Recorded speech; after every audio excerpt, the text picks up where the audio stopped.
हिते 7 करोड़ जो झंडो लगाए डी पार्क खे सजाए सघे थो, हैदराबाद ते कम छो नथो करे, हैदराबाद जी गलियुनि ते कम छो नथो करे। तव्हां रोड ॾिसंदव त हिकिड़ो बि रोड हैदराबाद जो सही सलामत कोन्हे जिते माण्हू सही सां सफ़र करे सघे। असांजा नंढा मासूम ॿार जॾहिं स्कूल था वञनि त उहे गटरनि में किरियो पवनि।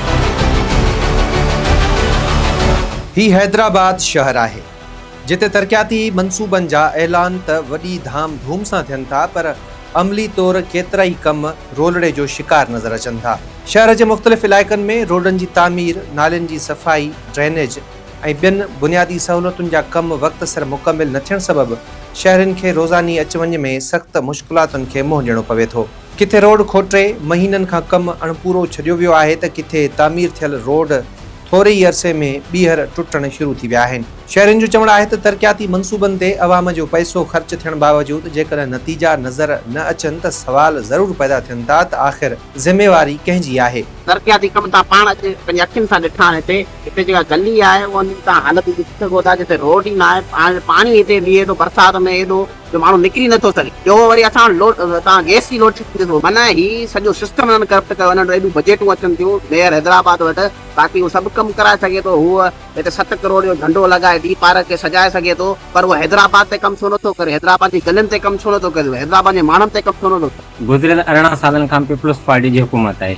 हींअर जेके बि मेयर आहिनि, कराची जो मेयर आहे, हुन सां गॾु हैदराबाद या सिंध जा जेके मुख़्तलिफ़ शहरनि जा जेके मेयर आहिनि उहे दावा था कनि त असां सिंध खे पेरिस बणाए छॾियो आहे। पेरिस हुननि इहो बणायो आहे जो तव्हां पाण ॾिसी सघो था, मासूम ॿार जेके हिते सोसाइटी में रहनि था उन्हनि जे रांदि खेॾण जे लाइ नंढड़ा नंढड़ा जेके सोसाइटियुनि में नंढड़ा नंढड़ा जेके पार्क ठहियल आहिनि उन्हनि जी सूरत इहो आहे जो हिते छबर न आहे, सिर्फ़ु मिटी पई आहे। लखें रुपयनि जी बजट मंज़ूर थिए थी हिननि पार्कनि जे लाइ, पर उहे करप्शन जे वर चढ़ियो वञे। पूरा वाइदा करे विया आहिनि हिते शहर जे माण्हुनि सां, तरक़ियाती कम तव्हांजे साम्हूं। ही पार्क आहे, हालत इहा आहे त हिते ॿार खेॾी बि नथो सघे ऐं करोड़े रुपयनि जी बजट अचे। हिकिड़ी महांगाई, वरी पाणी बि कोन्हे, टैंकरनि जी हिते टिकट ई अलॻि आहे, वरी मुसीबत या ज़ुल्म लॻो पियो आहे। नुमाइंदा ॻोल्हे मिलनि कोन था, जे ऑफिसनि में हुननि सां मिलिजे थो रेस्पॉन्स ई कोन था ॾियनि। शहरनि जो चवणु आहे त खेनि तरक़ियाती मंसूबनि जा रुगो ऐलान न पर अमली कम घुर्जनि। रोडनि ऐं ड्रेनेज जो मसइलो फौरी तौर हल कयो वञे छो त आम माण्हू सख़्तु परेशान आहे। हैदराबाद जे हर गलीअ में, हर कुंड में, हर यूसी में इहा सूरत हाल आहे। त पीपल्स पार्टी जा नुमाइंदा हिकिड़ी गिटी आहे, उन गिटीअ जो रुगो हिकिड़ो पासो ठाहे, हिकिड़ो रोड जो हिकिड़ो पासो ठाहे, ॿी सॼी गिटी उते उछलाए, मथे जेके आहिनि बजट उमाणे छॾनि था, मथे जेके लिखत में ॾेई छॾनि था असां गिटियूं ठाहे छॾियूं। पाणी कोन्हे, प्रिंस टाउन छा सॼे कासमाबाद जे अंदरि पीअण जो पाणी कोन थो। शहरनि जो वधीक चवणु आहे त तरक़ियाती कमनि जी निगरानी लाइ ज़िम्मेवार इदारनि खे रुगो फाइलनि ऐं रिपोर्टुनि ताईं महदूद न रहणु घुर्जे, पर मौक़े ते वञी कम जे मयार ऐं रफ़्तार जो जाइज़ो वठणु घुर्जे। 15 सालनि 16 सालनि खां पीपल्स पार्टी जी हुकूमत आहे, पर कमु ॾिसींदा त असीं वॾियूं दवाऊं कंदा, असां वॾा फाड़ा मारे छॾियासीं, असां अलाए छा करे छॾियो अथई।